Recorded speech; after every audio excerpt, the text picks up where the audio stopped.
趕快來關心今年的國際大事，也就是在4月份，習川會正式的登場，會不會成為美中的大交易場呢？接下來我們會關心這當中台灣跟俄烏會不會淪為大國的交易籌碼？今天我們會一起來做關心。好，先來看到3個火線話題，我們今天會幫觀眾朋友來特別做解答。第一個，川普4月就會飛北京了，那這邊呢，他是說呢，習近平也會進白宮，在年底的時候會展開合作。這場川習會接下來如何左右接下來中美之間的關係呢？還是會互換交換籌碼呢？今天一起來做關心。第二件事情是習川會要登場之際，高市早苗接下來他會去美國，那麼普丁則是人會去中國大陸。接下來會看到世界的2大勢力，也就是美日對上中俄，這個是新冷戰成型嗎？還是雙方在為習川會來墊高彼此的籌碼呢？最後我們也會來關心，在習川會還沒開始之前，俄烏戰爭的時間表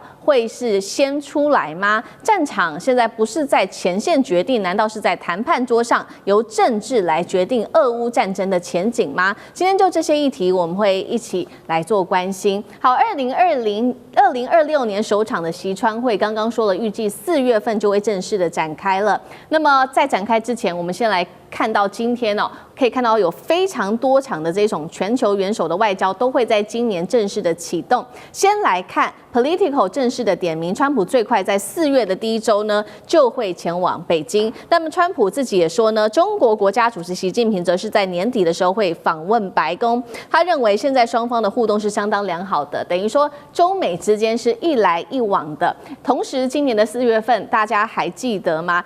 今年的4日的時候大家還記得嗎？習川會當時才熱線，而且時間多達了1個小時，談的議題非常的多，不管是台灣問題，或者是能源、伊朗、俄烏、軍事貿易等等，但是大家還是把重點主要放在經濟跟美中關係。所以今年4月份的習川會，它的重點會在哪裡呢？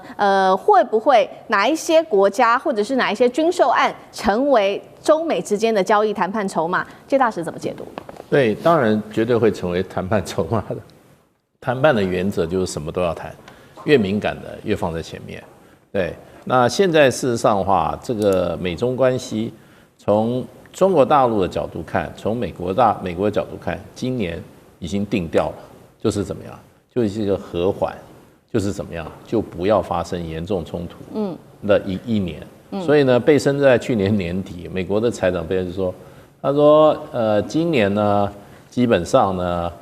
川普跟習近平會面4次，那現在2次已經搞定了，對不對？接下來2次很可能就是 APEC 的高峰會，還有一個G20的峰會，那這都有可能見面。這個對美中目前來講的話，這個元首的會面是非常重要，因為從川普，甚至從這個就是說這個川普2.0之前，這個基本上。現在美中推動關係的方式就是元首外交見面以後，定下這個所謂的行動計劃跟工作目標，然後呢交給下面來辦。所以呢是一種元首之間的協議所引領的發展的一種關係。所以呢這個元首必須要見面或者打電話的原因就是說，第一個要進行盤點。我去年底在這個釜山我們見面。決定要做這幾件事，2個月以後我們電話來看看是不是都達成目標了，然後再繼續展望未來。所以這個就是說階段性都會再怎麼樣都會通，他只要通話或見面，我認為就證明說這個有進展，沒有進展的話，大概電話就打不成。所以呢，這一次見面之前這個電話，我覺得就象徵說雙方對於彼此承諾事項，大概都已經經過怎麼樣？經過盤點以後，認為可以再往下一個階段走。那所以這次就公開就講了，我4月要去北京了。那大陸應該也是點頭了。然後再加上一個川普喜歡先破話，就是說，我覺得大概還在討論中，年底習近平去美國白宮訪問的事情。那所以這個基本上，外面的西方的這個很多學者跟專家，他們定義今年的中美關係是什麼？他們有一個休兵。他們認為今年是休兵之年。對中國大陸來講，沒什麼休兵戰不戰，中國大陸本來就不希望跟美國打。可對美國今年他為什麼要休兵？這美國人講的。然後我們今年跟中國關係為什麼休兵？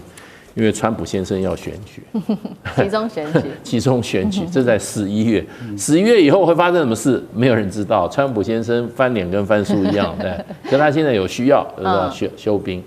那我覺得中國大陸基本上看川普的話看得很清楚，就是說，即使你在這個期中選舉失敗了以後啊，你還有2年，你起碼在白宮還有3年，正常狀況下，你當然不要發生意外了。那就變成就是說，你不可能心力，可是你也不要搗蛋。就是說我會讓你把你掌控在你不要對我造成太大傷害的情況之下。那所以對川普來講，中國大陸答應的事情也蠻簡單的。其實川普要的東西也不是很大，一個稀土。另外一個就是什麼？就是你買點我大豆、大豆、小豆、中豆吧，什麼你都買吧。對，那這個很容易讓川普很高興，因為這跟他選舉有關係。那其他貿易的糾紛這些部分已經大概就是 freeze 在那個地方，不太會再動。那現在就是台灣問題。那軍售的部分，川普是唯利是圖的。他以前川普1.0就說：“哎呦，台灣原來這麼有錢，可以買這麼多東西。”所以第一任的時候，他賣給台灣的軍售就非常的大，那就是比他前任都大。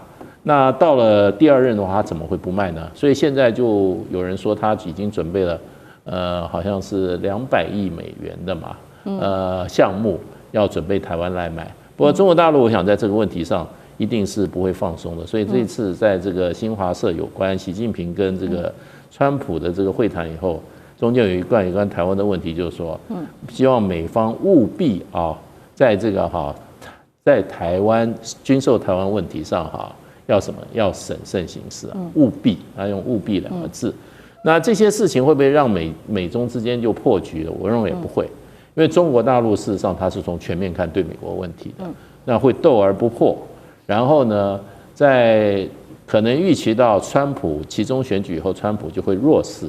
可是弱勢做壞事還是一樣可以，所以就變成就是說看3年，看3年。所以對川普來講的話，就是未來3年，希望川普不能夠做好事，也盡量不要做太多的壞事。好，那我們也看到說，中美的勢力在2026年會不會就是暫時休兵？但是中美對抗的勢力絕對會持續的存在。那其他的國家在這個時候是不是又分成2派來做競爭？一派是有關於日美之間的合作，那另外一派就會在中俄。我們也特別來看到幾個即將要發生的事情，就是高市早苗宣布的嘛，他在他的眾院選舉成功之後，宣布3月要進白宮，強調日美同盟，也拋出修憲還有軍事的正常化，這是日美關係的加強。另外一方面，另外一頭是中俄的加強。普丁已經接受習近平的邀請，上半年他會訪問中國大陸，正式為世界畫出2條分隔線嗎？那麼這2條路線是不是也是在為接下來的習川會來預做暖身？上這個又怎麼解讀？我想中國跟俄羅斯這2國跟美國跟日本，雖然我們乍看之下，如果就經濟體來說，那麼大家各有擅長。但是呢，就政治跟所謂的軍事實力還是不能比哦。中俄自己本身都現在是全世界的前3大強國。那麼如果說第2名跟第3名大家一起這麼緊密，而且特別是在烏克蘭戰爭之後呢，大家是全方位的哈，而且是沒有這種邊界，沒有任何的限制的這樣子的緊密的合作，從政治、經濟、軍事，特別是中國大陸現在能夠在支援俄羅斯被經濟制裁之後呢，最近都有聽說江湖上有在傳說，俄羅斯現在確實也有自己本身金融本身的錢不夠了，打仗錢不夠了，那麼是不是也把黄金賣一點給中國大陸？所以大家最近都在觀察這件事情。但美國跟日本不一樣，我覺得我們可以看川普，他在包括先前在對待高市早苗的時候，各位你們要知道，川普的眼中只有強人才可以跟他站在一起。其他的所謂盟友都是他腳下的爪牙或小貓咪。我覺得日本在現在整體的狀況來說，雖然沒有說高市早苗這次獲得很大的人意狂勝了這次的選舉，但是作為民意的支持，並不是使得國家的分量在國際間或者是跟美日關係當中就上了一個檔次。因為從美國包括川普的角色眼中，還是看你，我們可以看到他祝賀之後呢，貝森特利給我跟他講說5000億投資，你趕快來，馬上這個東西就立刻刺中那個酸軟點哈。所以這個中俄跟美日，我覺得不能放在同一個這個架構上，大家來稱哪一個東西比較重哈，論斤計價。而且我講國與國之間現在進入的部分，我們都知道國家跟國家之間的關係，我們覺得這幾年因為川普的關係，大家看到國跟國之間簽訂了很多東西，仿佛都是虛幻的。只要領導人跟領導人一有意見變化，或選舉又換了人之後，一切都可以重來，包括最近巴拿馬運河的等等的這些爭議。所以呢，這種領導人之間的狀況，我們來對比中俄，確實是比較緊密的。那現在當然中美大家有點跳tango，我對你一步，你对我步。許光剛當然講休兵了，但是之後究竟難道沒有暗藏玄機？難道內部裡頭沒有抗爭嗎？我覺得川普是習慣衝突的，但是他也會制造一些包括跟中國之間的所謂這種平息衝突的起來，因為衝突可以賺錢，他很擅長丟出一個關稅，叭，股價又變化，然後又發出一個好消息，所以對他來說，和平跟剛剛衝突來說，這兩個都是他在用的東西，商人很懂得用這一點。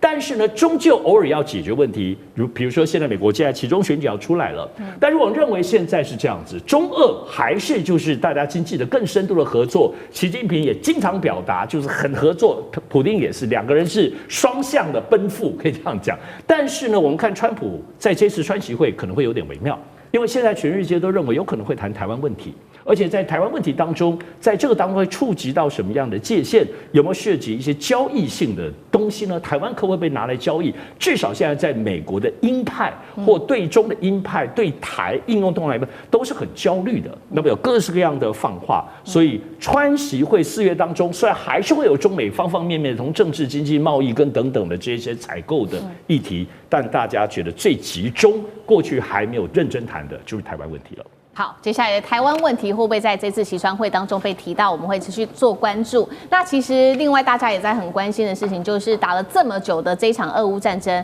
會不會在這個習川會之後有一些新的發展、新的可能性呢？是否可能落幕？原因是因為川普最近又跟這個澤倫斯基有所談話。那澤倫斯基他在近日也透露說，美國有表達希望6月前要完成所有的談判，甚至簽署文件，目標是在今年的夏天前要結束俄烏戰爭。為什麼川普急着在6月前要澤倫斯基結束戰爭？這個是第一件事情。第二個事情是，為什麼選定在6月份，而且是剛好卡在習川會之後？難道這當中川普也希望藉由中國大陸的角色去讓這場戰爭落幕嗎？那選6月又跟期中選舉有沒有什麼關係？幹哥又怎麼看？這完全都已經在川普的算計裡面。你知道為什麼在6月之前你們要給我不要打了，停戰？為什麼？6月以後我很忙啊，我要忙着我的期中選舉了，你們不要再來搗蛋了，對不對？這是他個人的理想。為什麼？因為他認為過了6月，我真的沒有功夫可以理會像這樣子對他而言是像雞肋一樣芝麻蒜皮的事情。他認為你們早就應該要談了。然後這是最重要的一點。然後第二點是什麼？第二點是，4月川普就要跟習近平主席見面，對不對？川普已經絕對的知道，普丁跟習近平見面不會在他之前，而是在他之後。所以說，那既然是這樣的話，我跟習近平主席見面之後，我一定會請托他，下次你跟普丁見面的時候，一定要幫忙把俄烏戰爭這件事情掛在嘴巴上面講，希望能夠在今年6月底以前，把整個戰事不要說全面結束，但你要和緩，至少要簽署初步的和平條約，和平協議，那這樣子，我作為美國的領導人，我就可以幹嘛？我就可以比較安心的去大衛營度假了，我就比較對大家有個交代了。對於共和黨在11月的期中選舉有大大的加分啊！所以這裡面的請托，這裡面的算計，都已經放在這個台面上面給大家看得一清二楚。所以我認為這件事情，老實講一句，一點都不奇怪。而且說句實在話，這個時候如果北京再不出面的話，美國已經想不出來有什麼更好的方法。難怪澤倫斯基他會明白講說，美國總統川普已經告訴我，6月底之前一定要能夠達成基本上的和平協議。但是現在最主要的問題還是卡在烏東嘛，大家知道嘛，頓內茨克、扎波羅熱、赫爾松這4個省這4個州的問題，到現在還是解決不了。其實主要問題還是卡在這個地方。我覺得川普可能有另外的一些條件給了澤倫斯基，不然他不會放出這種風聲出來，好，謝謝幹哥。那我們休息一下，馬上回來。地緣政治、美中之爭、戰略價值、強權崛起、小國生存。